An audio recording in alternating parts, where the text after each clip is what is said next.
बिस्मिल्लाहिर्रहमानिर्रहीम। अस्सलाम वालेकुम। इन्फो टीवी में आपको खुश आमदीद कहें कि आज 3 अगस्त 2026 रोज़ सोमवार सऊदी अरब की ताज़ा तरीन खबरों के साथ मैं हूं वसीम। सऊदी अरब की खबरें हासिल करने के लिए आप इन्फो टीवी को सब्सक्राइब कीजिए, बेल आइकन को प्रेस कीजिएगा। तो आज के न्यूज़ बुलेटिन को मुकम्मल देखें। शुरू करते हैं पहली खबर के साथ। सऊदी अरब में फल्कियाती नज़ारों का मौसम, सियासी मकामात सितारों की रोशनी से मुनव्वर होके। जद्दा की फल्कियाती सोसाइटी ने बताया है कि अगस्त के महीने में सऊदी अरब के आसमानों पर कई एक औज़ाए फल्की बन रही हैं, जिनमें टूटते तारों या शहाबियों की सालाना बारिश भी शामिल है। एसपीए के मुताबिक इसी माह जुज़वी चांद ग्रहण भी होगा, जबकि 12 अगस्त को सूरज मुकम्मल ग्रहण भी लगेगा, लेकिन ये वज़ाए फल्की सऊदी अरब में नहीं देखी जा सकेगी। 12 अगस्त को होने वाले सूरज ग्रहण का रास्ता ग्रीनलैंड, आइसलैंड और स्पेन के आसमानों से गुजरेगा। अगरचे ये सूरज ग्रहण सऊदी अरब में नजर नहीं आएगा, लेकिन अगले साल यानी 2 अगस्त सन 2027 को होने वाला कसूफ आफ्ताब सऊदी अरब में तकरीबन 6 मिनट तक देखा जा सकेगा। क्योंकि 12 अगस्त और 13 अगस्त की दरमियानी रात जो है नई चांद ने जन्म लेना है, इसलिए सऊदी अरब में नय्यर असगर यानी चांद के नज़र न आने की वजह से आसमान पर रोशनी नहीं होगी, बल्कि तारीकी का दौरा होगा।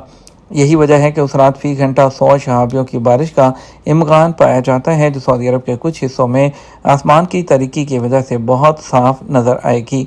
अगस्त के महीने के आखिर में यानी 27-28 अगस्त की दरमियानी रात जुज़वी चांद ग्रहण होगा, जिससे चांद का तकरीबन 93% कतर तारीकी में डूब जाएगा।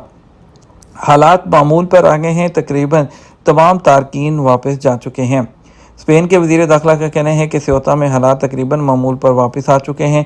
हुकाम के मुताबिक सरहद अबूर करने वाले तकरीबन तमाम ही जो तारकीन वतन हैं वो अपने मुल्कों जो मोरक्को वापस जा चुके हैं, और उनमें से बाज़ को फ़ौजी एहलकारों की निगरानी में सरहद जो है वो पार करवाई गई है।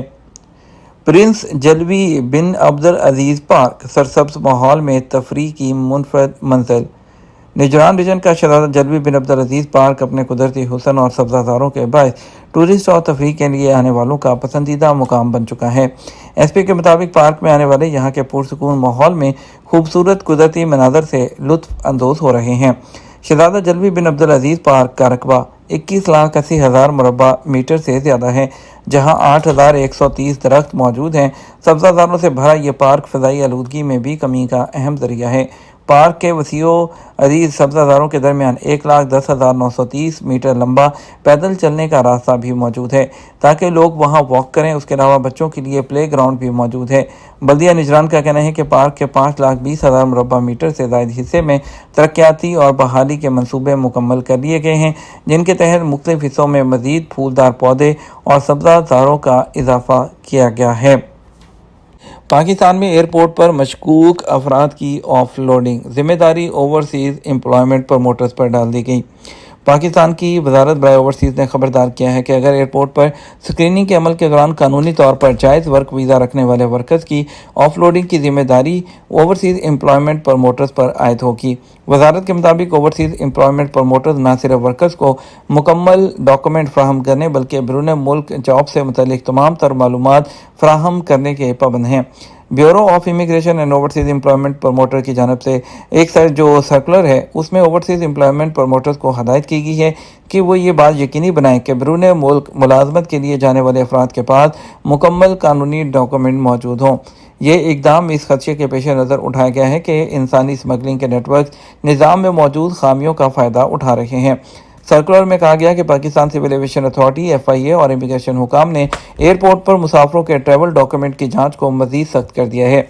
इसमें उन लोगों की कड़ी निगरानी शामिल है जो वर्क वीज़ा पर बैरून मुल्क जा रहे हैं, चाहे वो इमिग्रेशन ऑर्डिनेंस 1979 के तहत रजिस्टर ही क्यों ना हो। नतीजतन कई कानूनी तौर पर रजिस्टर्ड वर्कर्स को परवाज़ों से ऑफलोड कर दिया गया, जिससे उन्हें माली नुकसान, मुलाजमत के मौके खोने और गैर मुल्की कफीलों के काम में खलल का सामना करना पड़ा। सर्कुलर में गैर इरादी नतायज का एतराफ़ किया गया और ख़बरदार किया गया कि इस तरह की तख़ीर पाकिस्तान की लेबर एक्सपोर्ट मार्केट के लिए नुकसानदेह हो सकती है। ब्यूरो ने हदायत की है कि गैर ज़रूरी ऑफलोडिंग को रोकने के लिए तमाम वर्कर्स के पास डिपार्चर के वक़्त दुरुस्त शनाख्ती card, passport, job agreement, visa, protector of immigrant की रजिस्ट्रेशन का सबूत जिसमें प्रोटेक्टर स्टैम्प, स्टिकर और दस्तखत शुदा और तस्दीक शुदा गैर मुल्की मुलाजमत का मुआहदा اور ویلڈ ریٹرن ٹکٹ یعنی کہ ویلڈ جو ٹکٹ ہے فلائٹ ٹکٹ وہ موجود ہونی چاہیے۔ اوورسیز امپلائمنٹ پروموٹرز کو یہ ہدایت بھی کی گئی ہے کہ وہ مزدوروں کو ایئرپورٹ پر امیگریشن طریقہ کار اور ٹریول ڈاکومنٹ کی جانچ سے متعلق مکمل بریفنگ دے تاکہ وہ ایئرپورٹ پر پریشانی سے بچ سکیں۔ کسی بھی خلاف ورزی کی صورت میں متعلقہ ایجنسیوں کے خلاف کارروائی عمل میں لائی جائے گی۔ سرکولر میں یہ واضح کیا گیا کہ اگر کوئی اوورسیز امپلائمنٹ پروموٹر ان ہدایات پر عمل نہیں کرتا اور کسی بھی لیگل ورکر کو آف لوڈ کیا جاتا ہے تو اس سے نہ صرف اس کے خلاف کارروائی ہوگی بلکہ ٹکٹ کی رقم سمیت دیگر پیمنٹ بھی پروموٹر ہی پے کرے گا۔ یہ اقدام غیر قانونی امیگریشن اور انسانی سمگلنگ کو روکنے کے لیے اٹھایا گیا ہے۔ اس کے علاوہ اوورسیز امپلائمنٹ پروموٹر ایسوسی ایشن نے غیر متوقع اثرات پر تشویش کا اظہار کیا۔ ان کا کہنا تھا پاکستان کی اکانومی کا بڑا حصہ بیرون ملک کام کرنے والے مزدوروں کی ترسیلات زر پر ڈیپینڈ کرتا ہے، خاص طور پر سعودی عرب، UAE جو ہے اور یورپ اور جنوب مشرقی ایشیا۔ اگر مزدوروں کے بیرون ملک جانے میں تاخیر ہوتی ہے تو یہ زر مبادلہ کے ذخائر اور روزگار کی شرح پر منفی اثر ڈال سکتا ہے۔ پاکستان اوورسیز امپلائمنٹ پروموٹر نے حکومت سے مطالبہ کیا کہ وہ انسانی سمگلنگ کے متاثرین اور قانونی طور پر کام پر جانے والوں میں فرق واضح کریں تاکہ غیر ضروری رکاوٹوں سے بچا جا سکے۔ ایئرپورٹ پر سکریننگ کے عمل میں سختی حالیہ جو کشتی حادثات کے بعد دیکھی گئی ہے اور جس میں درجنوں پاکستانی جو ہے یورپ میں داخل ہونے کی کوشش کی گئی، اور جو اس کے علاوہ جو سمگلنگ کے جو نیٹ ورکس ہیں انہوں نے اپنا جو روٹ چینج کرتے ہوئے سعودی عرب کو اور عمرہ ویزا کو زیادہ استعمال کرنا شروع کر دیا، وہاں سے دوسرے ملکوں کے جاتے ہوئے یورپ کے غیر قانونی نیٹ ورک جو ہیں وہ یوز کیے جا رہے تھے۔ اس کے بعد پاکستان میں انسانی سمگلنگ کے خلاف ملک گیر کریک ڈاؤن شروع ہو گیا، جس میں کئی ایجنٹ اور سہولت کاروں کو گرفتار کیا گیا۔ حکام نے بیرون ملک جانے والے مسافروں کی جانچ کے لیے ڈیٹا بیس کا استعمال بھی شروع کر دیا ہے تاکہ یہ پتہ چل سکے کہ کوئی شخص سمگلنگ کا شکار ہے یا قانونی طور پر بیرون ملک ملازمت کے لیے جا رہا ہے۔ پاکستان پر انسانی سمگلنگ کے خلاف کارروائی کے لیے بین الاقوامی دباؤ بڑھ رہا ہے۔ حکومت دن بدن سکریننگ کے نظام کو مزید سخت کر رہی ہے، تاہم لیبر مارکیٹ کے ماہرین زیادہ شفاف اور منظم امیگریشن عمل کی ضرورت پر زور دیتے ہیں تاکہ قانونی مزدوروں کو غیر ضروری مشکلات کا سامنا نہ کرنا پڑے۔